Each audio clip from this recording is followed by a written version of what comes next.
Don't you just love the look of this mock crochet? It's also called the diamond lace stitch or the figure 8 stitch.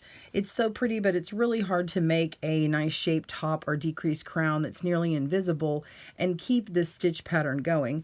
Well, I have with this hat. It's called the boyfriend hat, and you can make one on your hat as well and maintain this beautiful stitch pattern and decrease as you go all the way up to the top. So today we'll be making the decreased portion. You can also use this for making, say, a top-down bag as well. So today we'll make the shaping of the top or decreased crown here on GoodKnit Kisses. Welcome to GoodKnit Kisses. We're all about helping you stitch your love and love your stitches. This video is the last in a series for the boyfriend hat and learning how to make it. You can get the pattern down at the link below on our blog, and you can also get a set of the PDF version without ads if you like that.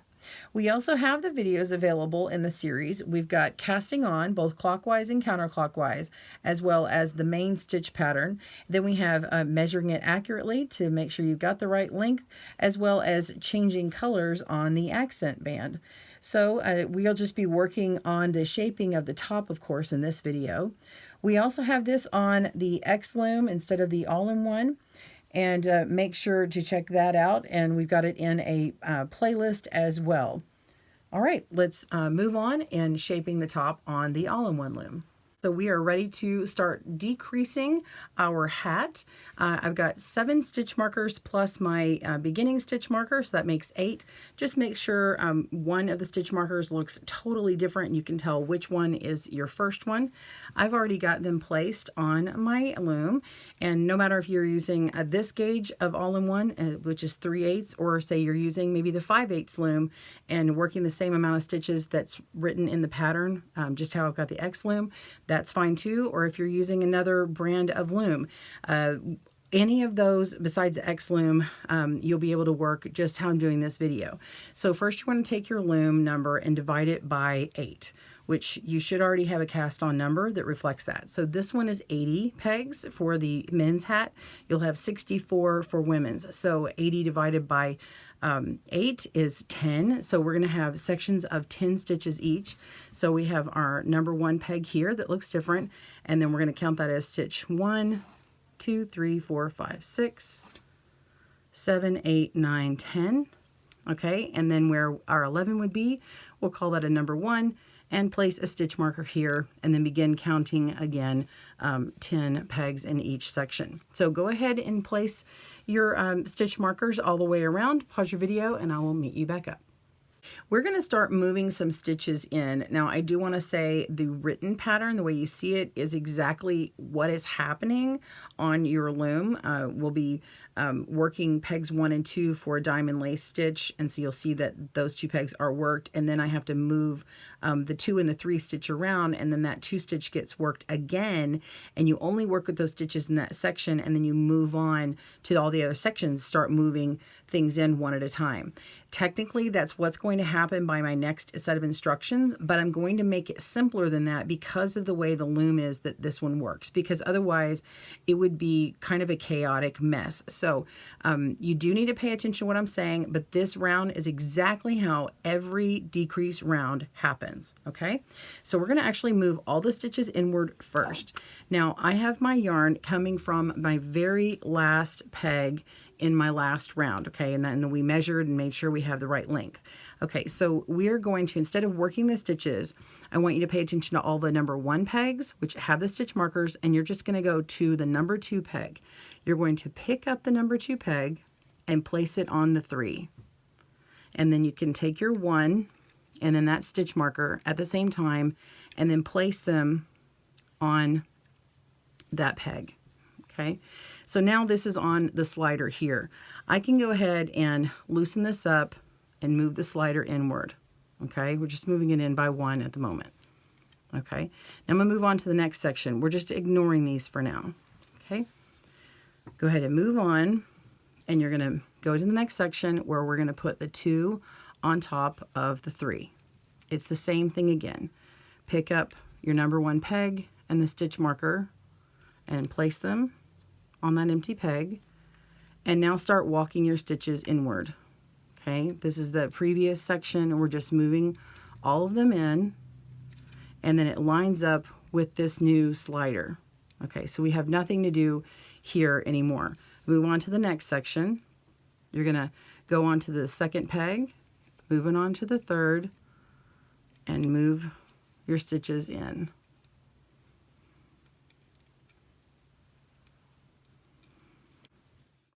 Okay, so you can see we've moved this one in, so that means that these are going to also have to adjust in. We will be moving the ones on this other side down as well, and so you need to realize that there is some extra room that these need to move. So go ahead and just adjust the sections that you're messing with right now, and then we'll move over here. So I hope that makes sense. So go ahead and move the previous section that you worked, all those in, just like we did before. And that means when you come to that peg with the stitch marker on it, you're going to have to move the stitch marker again, because these represent the number 1 pegs. So there is a lot of moving of stitches, but it's better doing this before you start working them. It'll be easier once you start actually knitting the stitches. Pause your video as you need. When you get to the stitch, when you get to the peg that has 2 stitches on it, and you can pick them up one at a time, but make sure that that bottom stitch stays on the bottom. That's important right there.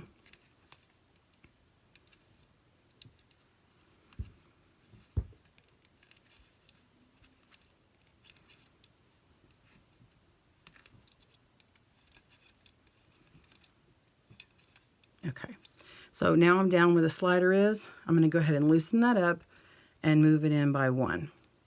Okay. Now I'm going to tighten it, and you can see that I have this extra stitch down here, but it technically belongs to the very last section. So I'm just going to continue moving on, and we'll deal with that at the end. So now move on. We've completed the first, second, and third sections, and now I'm on the 4th section. Okay. So now we want to move the 2 onto the 3 like this, but it's going to be easier to start moving in the other slider in the opposite direction. So in this case, we can pick up the 2 and then pick up the 3 and place the 3 on top of the 2. There we go. And I don't have to move this stitch marker here. Okay, and now you can start walking your stitches inward. And if you want to go ahead and get a head start, you can loosen this slider here, and that way it'll allow you some more slack in your knitting.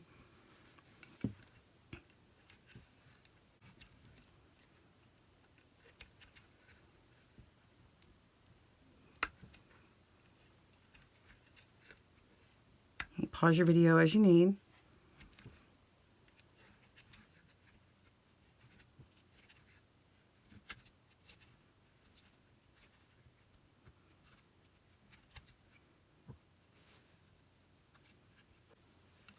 Okay, I finished this section. We're going to move on to the next one. We've got 1 and 2, and this is the same here where we've got, it looks like how we had the very first beginning section where you're going to put the 2 on top of the 3 and move the slider. And so now this one that you just moved, you'll do that again. Okay. And then you can go ahead and move the slider again, loosen it, move it in, and then come down here. So you can see I have 2 extra stitches. Now this is going to be ready for moving in here for these sections. So we've got 1, 2, I've already moved this. We're going to go ahead and move the 2 on top of the 3 here.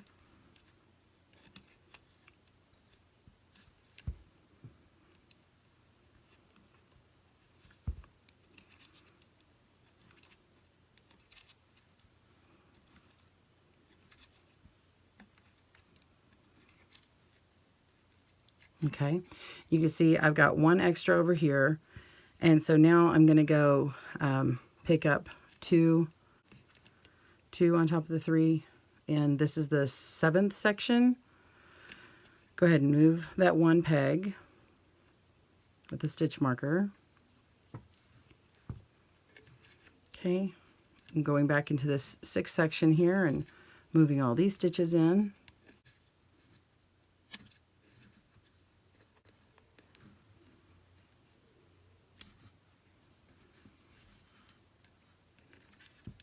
Okay, so now this is where I'm moving 2 stitches at a time, keeping them in the same order. Okay, and then now just move these down. We are almost done. I promise this is the most difficult part. And then there's a 2-step process to the rest of this. Okay, so I've got this part down. Now we're on the very last section. You can see that we don't need to move the sliders at all. I've already got it in position, and these just need to move over. So in the same way we did the other side, I do need to pick up stitch 2 and then move 3 onto 2. A little bit tight here. There we go. Place 2 onto the 3 peg, which is now the 2 peg, and then move all the rest of the stitches in. All right, so keep working on that. Pause your video, and I will see you in a moment.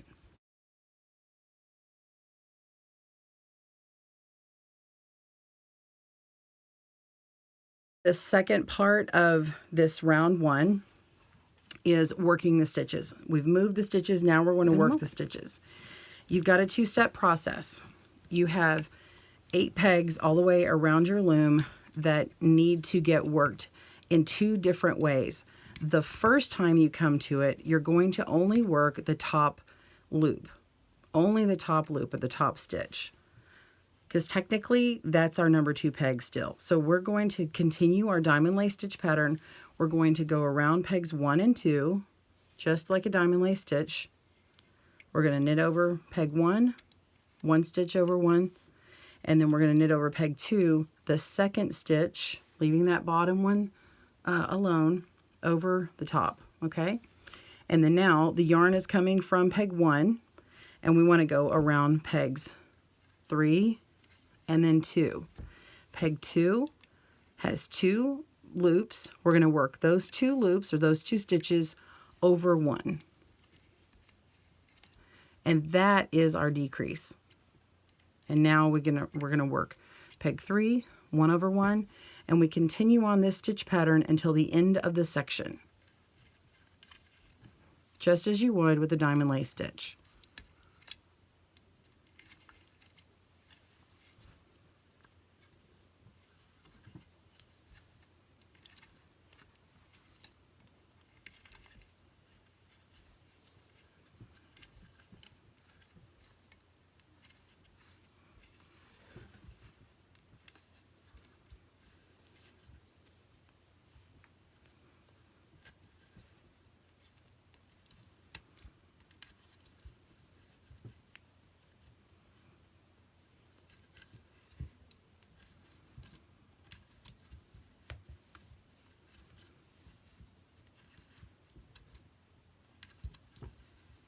Okay, second to last stitch in that section, and go ahead and work the last peg and your first peg, just in the diamond lace. And we're going to repeat a decrease in a section. So here's the decrease in one section. Work pegs 1 and 2, knit 1 over 1 on peg 1, and knit the 2nd loop on peg 2 over the top, leaving the 3rd down below. Now we're going to work pegs 2 and 3, and we're going to decrease peg 2, lifting 2 over 1. Continue working all the pegs in this section, and then repeat that same technique all the way around the loom. And that will be your decrease round. Pause your video, I'll meet you at the end. Okay, so round 1 is complete. I've got my yarn coming from the very last peg, and my starter peg has moved inside the slider, or at least it has on this particular loom. Your round 2 and alternate rounds. So every other round we'll just be repeating this diamond lace stitch. So there's nothing else to do besides just keep working that main stitch pattern. Do not move anything in. So go ahead and do that one. And then you can repeat that first section around and do exactly what we did the first time, moving in every stitch and then making a decrease round. You're going to repeat rounds 3, 5, and 7, and also 9. So you're going to repeat these 4 more times for the women's size hat and a 5th time for the men's size hat. So it'll be a total of 5 rounds for women's and 6 rounds for men's, and that is in this gauge for the 3/8 gauge. If you're in the 5/8 gauge, you're doing 4 decrease rounds and 5 decrease rounds for the men. So 4 for women's, 5 for men's, but in this one it's 5 and 6. All right, so continue working around, repeat that multiple times, and I'll meet you back when we're at the end of this. You should have 32 stitches for the men's and 24 stitches for the women's on this gauge hat. See you then. Okay, so your shape top, you should have either 5 rounds or 6 rounds with the decreases on them, and then another row of the diamond lace stitch in between. Go ahead and make sure after your last decrease to go ahead and make one more diamond lace round. Pause your video if you haven't done that yet. You should have either 24 stitches or 30 stitches, okay? So I've already got that ready. Now what's going to happen is we're going to make something a little bit different. Now this is different than the 5/8 gauge.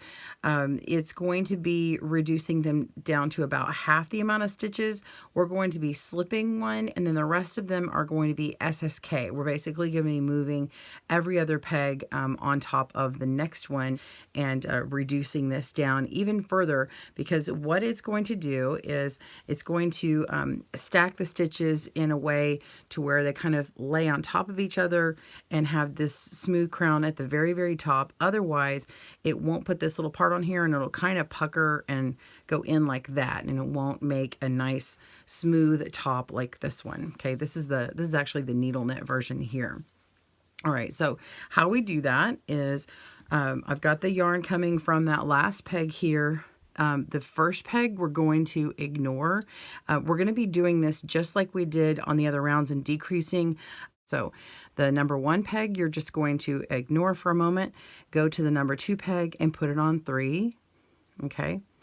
And now go to the number 4 peg and put it on the 1. Okay, and yours may be numbered a little bit different because you're on a different size than mine, but basically every other peg now, once you skip that very first one, you're going to be putting it on the next one. So I'm just going to pick up this peg and move it over. And we're just ignoring our stitch markers here. Pick these up and move them over. No need to count. Okay, all right, so you're just going to continue. And then we want to move these pegs in, okay? We won't be able to get it pushed all the way in, but at least you'll be able to make it to where we're going to use less yarn when we work this next round here.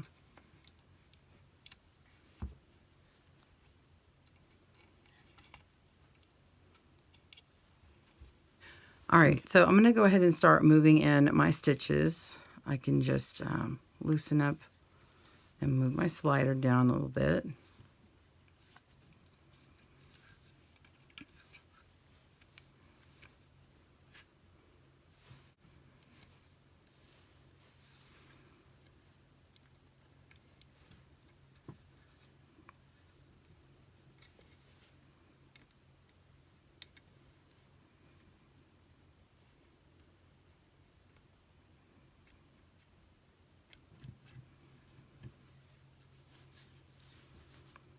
Okay, so I've moved in some. Now I'm going to just go ahead and move in some more. I'm just not worried about these stitch markers anymore.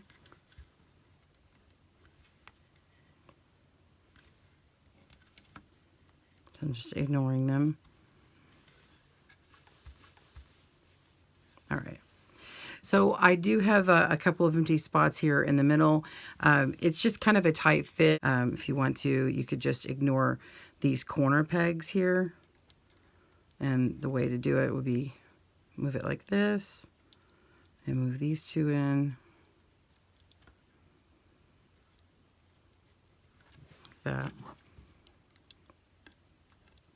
And then repeat it on the other side.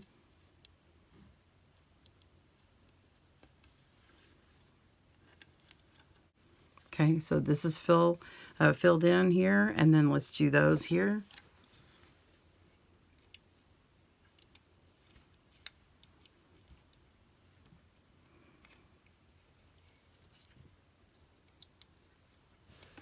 All right, so we're going to go ahead and work these where we're working the first loop over, just like we did on the other decrease rounds, and then when we come back to it, we'll work 2 over 1.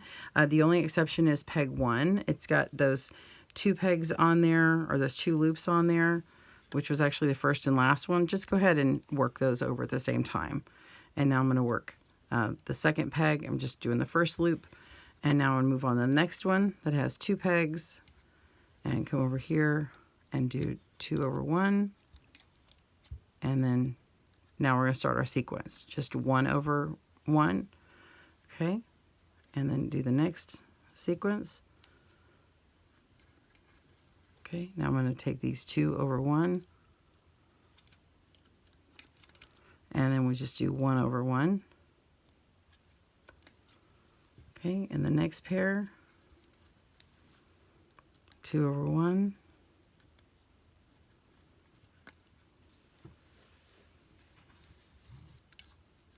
And then 1 over 1.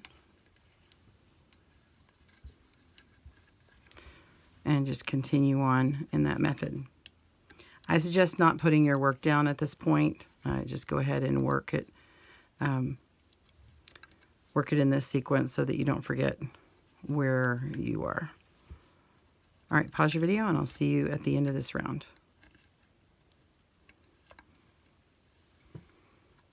Okay, the end of this round, I've still got the last peg and peg 1 to do, so I'm going to go ahead and work that. Again, peg 1, I had already worked the 2 over 1, so now we're just going to do 2 over 1 on the last peg, and then do peg 1 one more time. Okay, and now you're just going to cut a length of yarn for a tail and thread in the remaining stitches with your tapestry needle, and then you're just going to pull through and stitch together or weave together your ends in the pattern. I'll go ahead and pull this off and you can see mine.